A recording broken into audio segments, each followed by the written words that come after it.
Depois disso, vi outro anjo que descia dos céus.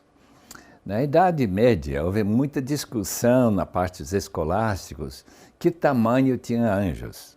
É claro que este anjo tinha um tamanho extraordinário, porque sua autoridade e sua iluminação chegou a esplendor por toda a terra.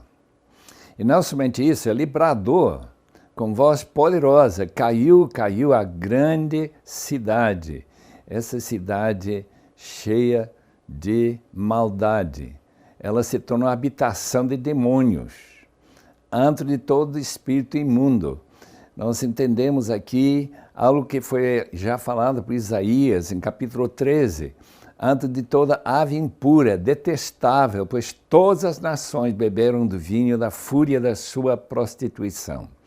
Em outras palavras, esse processo, em vez de ser como no nosso mundo, secularização, é o processo de idolatria que se alastra no mundo inteiro. E todas as nações beberam desse vinho da fúria da sua prostituição, e os reis da terra se prostituíram com ela. A custo disso excessivo, os negociantes da terra se enriqueceram. Em outras palavras, o comércio que foi promovido por esse controle dos piratas e todos os ladrões que antes ocupavam a área, por exemplo, na época de Roma, as estradas, agora são controladas de uma forma que o comércio pode se deslanchar e chegar até os cantos do mundo de então, que é a bacia do Mediterrâneo. Então ouvi outra voz dos céus que dizia: saem dela, povo meu. Vocês que pertencem a Deus não tenham nada a ver com essa idolatria. A pressão para se envolver com idolatria, de fazer parte daquelas festas idólatras, que o apóstolo Paulo diz, uma espécie de adoração aos demônios, era uma pressão constante, como também em nossa época. Certamente, esse tipo de impressão que a secularização cria sobre nós nas escolas que lecionam na área de evolução, aqueles que fazem parte dessa pressão para todo mundo ganhar mais dinheiro, viver uma vida mais luxuosa. Essa mesma ideia está aqui, só que em contexto idólatra. Saem dela. Não tenham nada de cooperação nesse tipo de vida, segundo a própria palavra do Senhor. Não participam dos seus pecados. O cristão é uma pessoa que tem que viver em relação a seu Deus para não somente buscar a santidade na sua vida pessoal, mas também para promover essa santidade em relação à sua vizinhança, à sua cidade e seu envolvimento com a escola e com o próprio negócio da cidade, seu emprego. A importância que nós vemos nesse texto, portanto, é de que os cristãos devem dar um testemunho, devem dar uma mensagem que diz que nós somos de fato diferentes. Nós pertencemos ao Senhor da glória, aquele que nos criou para viver de uma maneira santa e separada que glorifica a Deus. Pois os pecados que Babilônia tinha acumulado estavam chegando ao céu, estavam requerendo que haja um pagamento em dobro daquela maldade que ela tinha cometido. Então nós vemos aí o fato que Deus é pedido que Ele faça com que aquela gente que bebeu dessa prostituição, que acompanhou essa mulher sentada na besta, essa cidade que teve tanto influência sobre a vida da época no Império, que essa cidade seja realmente destruída numa só hora.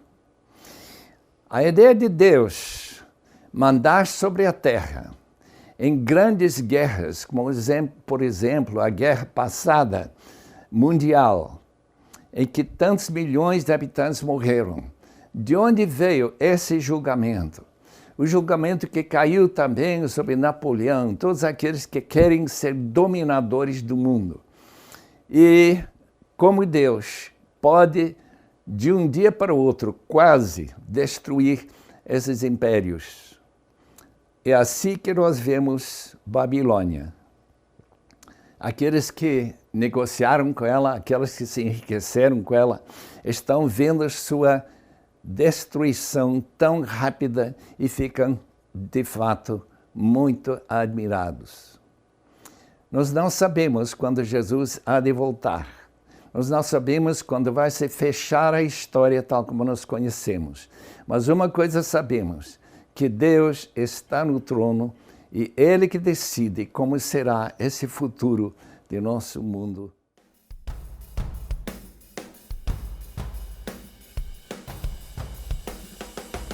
Quando nós começamos a pensar nessa Babilônia que tem a sua queda aqui no capítulo 18, é interessante observar como para sempre a Babilônia vai marcar a história de Judá especificamente por causa da destruição do templo, destruição da cidade no ano 586.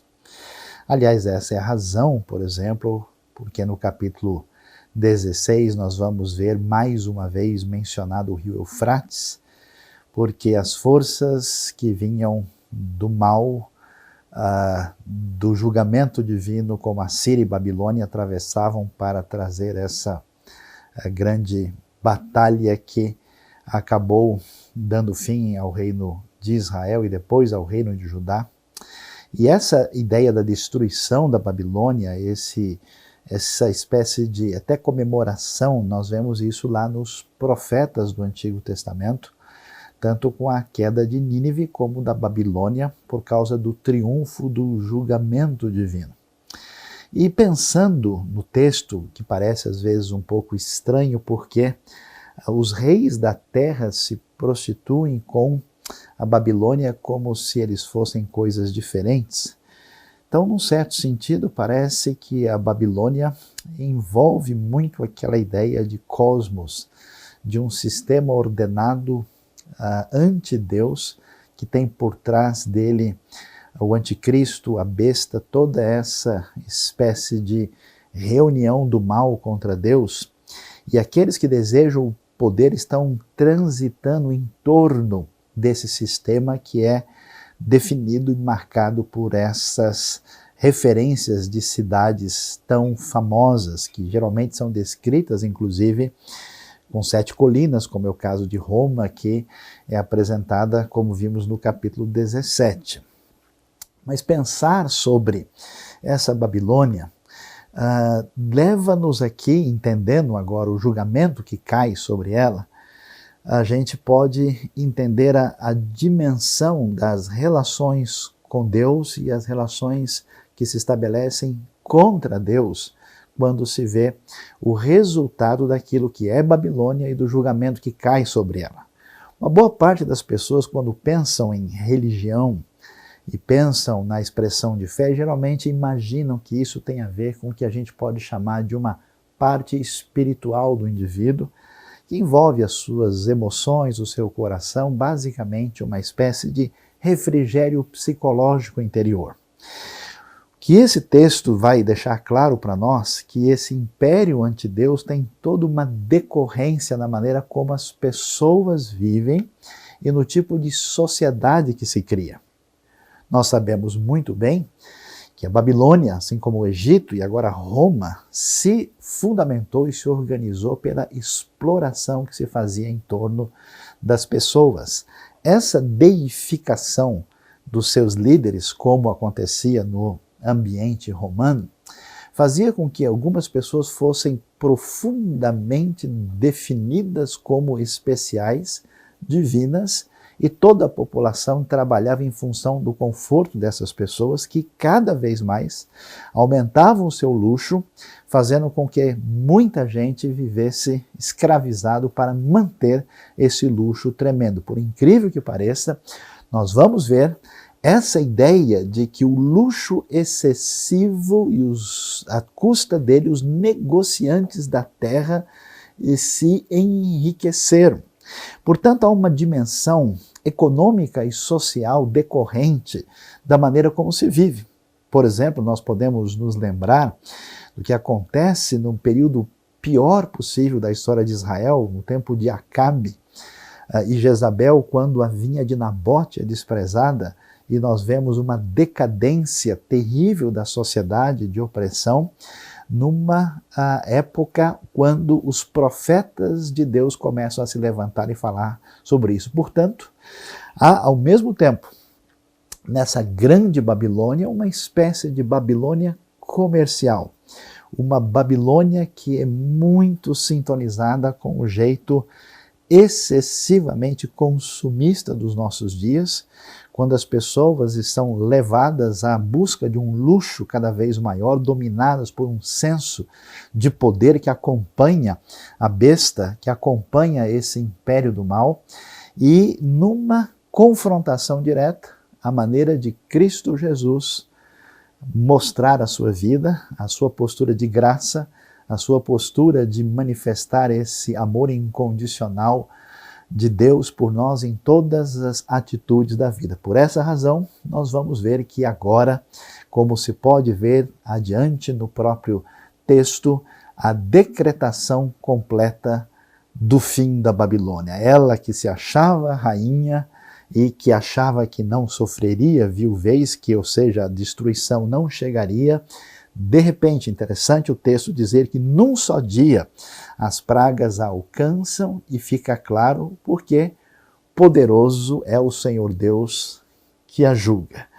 Essa realidade da destruição da Babilônia vai deixar claro que o juízo de Deus, assim como caiu sobre o Egito, caiu sobre a antiga Babilônia, caiu sobre Roma, também cairá sobre todo poder que se estabelece na história, no futuro, que tenha aparentemente pujança e força econômica na sua oposição e ruptura com Deus, mais cedo ou mais tarde, também será destruído.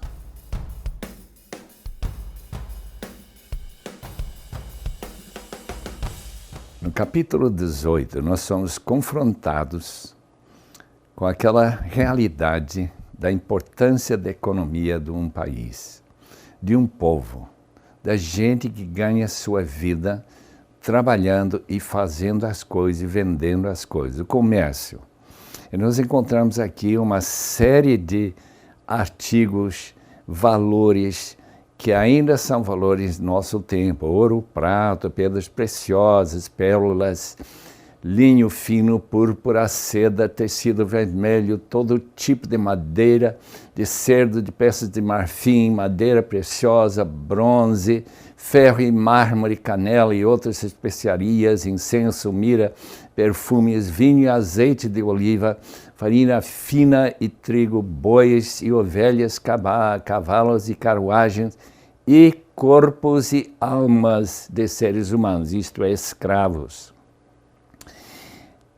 Essa maneira de olhar para as coisas que Deus criou, essa ideia de comércio que com Roma, especialmente depois, na época das grandes descobertas, deu para aumentar de uma forma extraordinária. E o interesse que a gente tem no comércio é o fato de que sempre tem um lucro envolvido. Se dá para vender um produto fora de sua área, esse produto agora vai receber um acréscimo de valor. E não é mais essa vida da roça em que a gente cultivava um pedacinho de terra e recebia o resultado que Deus dava com a chuva e com esse pedaço de terra. Não, agora são coisas que podem ser vendidas e recebidas. Em nosso tempo, naturalmente, da China, da América do Norte e de outros lugares onde a gente vai procurando. Esse problema que nós vemos nesse caso, de riqueza que se amontoa com este comércio, com esse envolvimento, está envolvido o que se chama o pecado que é raiz dos pecados, segundo o apóstolo Paulo, que é amor ao dinheiro. Riqueza dá um sentimento de segurança. E como a cidade de Babilônia, como a cidade de Roma e seu império, era tão bem protegido pelos seus exércitos, que não havia medo que ela um dia fosse conquistada. Portanto, essa lamentação que nós vemos aqui, em este texto de capítulo 18, é a surpresa que uma cidade como essa poderia cair e ser destruída. A surpresa também da destruição da Babilônia pelos persas é mais um caso de como é fácil da parte de Deus mandar sobre aqueles que colocam como seu Deus as coisas, a riqueza, o próprio dinheiro. Nós encontramos, além disso, essa celebração daqueles que eram os inimigos desse sistema, aqueles que não aceitaram essa vida, essas pessoas que viveram honestamente trabalhando como Paulo trabalhava e recebeu o necessário para poder se sobreviver. Para eles, esta vida, que tão diferentemente daqueles que queriam se enriquecer, era uma vida de dependência de Deus e que dá para celebrar o fato que a cidade de Babilônia, essa cidade, de certo modo simbólica, caiu e são conclamados, os cristãos são conclamados a celebrar essa queda. Graças a Deus que aqueles que vivem nessa graça de nosso Senhor Jesus Cristo, na dependência desse Senhor que nos amou tanto, que deu sua vida por nós, e que não garante nenhuma riqueza da nossa parte, mas que, se pudéssemos ver a possibilidade de usar dinheiro para a glória de Deus, para que se possa promover missões, para que possa se abrir mais e mais igrejas, que se possa sustentar aqueles obreiros que estão traduzindo a própria palavra de Deus para aqueles povos que ainda não foram alcançados por esse maravilhoso evangelho. Então, para eles, o dinheiro, então, é uma bênção. Portanto, é o amor ao dinheiro que é o problema, e é o amor ao dinheiro que realmente promove o que nós vemos no nosso mundo, que tem essas diferenças de riqueza e pobreza tão marcantes.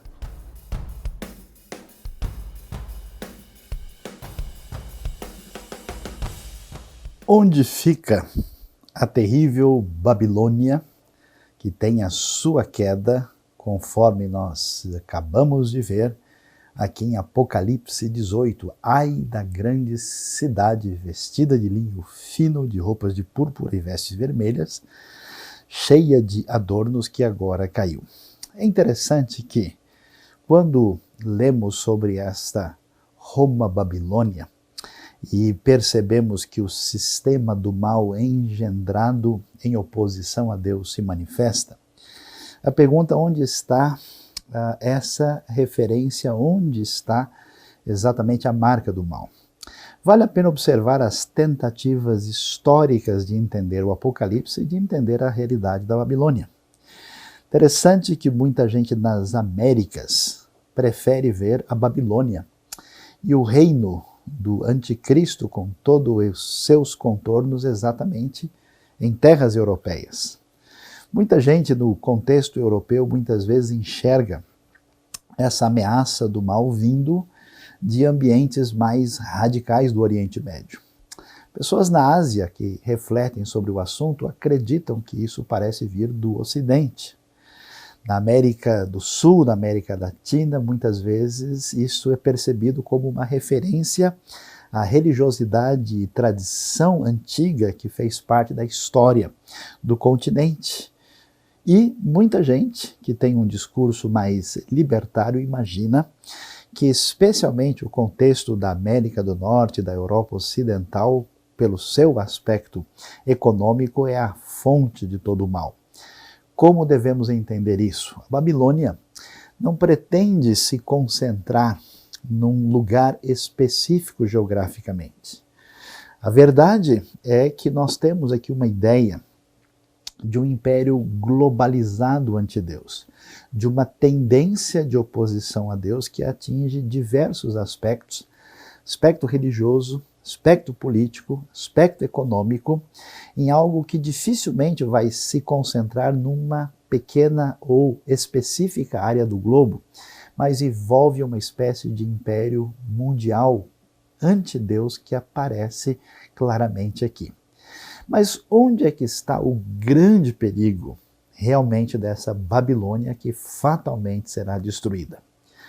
Quando nós olhamos para a discussão que esse texto apresenta, dizendo que a força e o poder dessa Babilônia estava exatamente na sua postura de poder econômico e de força financeira, aí nós vamos ver aquilo que realmente é o fator decisivo que atinge a sua vida e a minha vida. Toda a mensagem do Apocalipse, ela traz para nós, de um lado, uma ideia de consolo diante do que está acontecendo, mas de uma advertência muito séria de que nós não podemos nos envolver com a besta e o anticristo e o império do mal.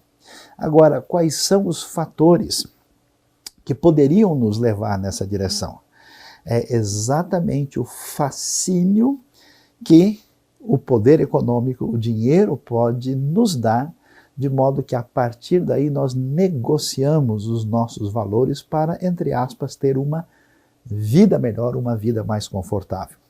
E aqui nas dimensões econômicas a coisa se torna muito complicada, porque uma coisa é usar os recursos financeiros, que são valores estabelecidos dentro da sociedade para lidar com os bens, os chamados hoje itens de consumo, para que essas coisas de uma forma ou outra beneficiem as pessoas. A outra coisa é se tornar refém de Mamon, é se tornar adorador de si mesmo e usando essa referência quando eu já não enxergo as outras pessoas como pessoas feitas à imagem de Deus, pessoas que são alvo do amor de Deus, mas apenas gente que deve ser usada para o meu próprio benefício. É aquela pessoa que, ao olhar para o outro, enxerga simplesmente cifrão. É quando as relações humanas desaparecem e todo tipo de contato com as pessoas sempre tem segundas intenções cuja única nota, o único tom que se estabelece é o valor financeiro, que é a raiz de toda espécie de exploração humana perversa que marca essa Babilônia. Quando o ódio, a obsessão por riquezas, pelo luxo, toma conta da vida humana, e a gente perde essa referência de relação com Deus, porque isso se torna o grande ídolo, e perde a relação de fraternidade, porque nossa comunhão está afetada e nós devemos amar a Deus sobre tudo e ao próximo como a nós mesmos, tendo todos esses recursos dedicados a Deus, porque nada nos pertence, nós somos simplesmente mordomos daquilo que durante um certo tempo vai ficar na nossa mão, e quando a gente deixa de servir as outras pessoas, a maldade desesperadamente destrói a relação entre as pessoas. Por isso, todo esse império do mal, toda essa exploração desse mundo perverso onde milhões, até bilhões de pessoas sofrem com miséria, enquanto tanta gente desperdiça recursos desnecessariamente, o juízo de Deus mais cedo ou mais tarde vai chegar. Por isso é que a celebração é grande, sim, porque é o fim da maldade. Celebrem o que se deu com ela, ó céus. Celebrem, ó santos, apóstolos e profetas, Deus a julgou, retribuindo-lhe o que ela fez a vocês. E o capítulo 18 vai fechar no verso 24, celebrando ainda mais intensamente, porque nela se encontram sangue de mártires e de profetas. É o fim da Babilônia e, mais uma vez, a vitória do Cordeiro.